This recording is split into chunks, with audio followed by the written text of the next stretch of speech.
Good morning, good morning. Na sobrang pawis natin mga katilno kayo.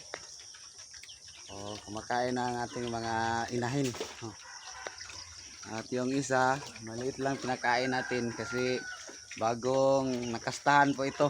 At yung dalawa, mag isang buwan na po simula yung nakastahan sila.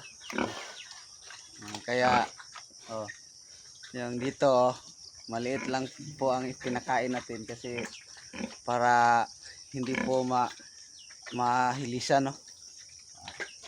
Ito po, siya po ang unang katapos kumain kasi maliit lang pinakain natin. At yung dalawa hindi pa nakatapos kasi yun, parang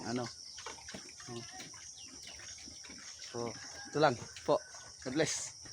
Ito po ang ating update at ginagawa sa ngayon.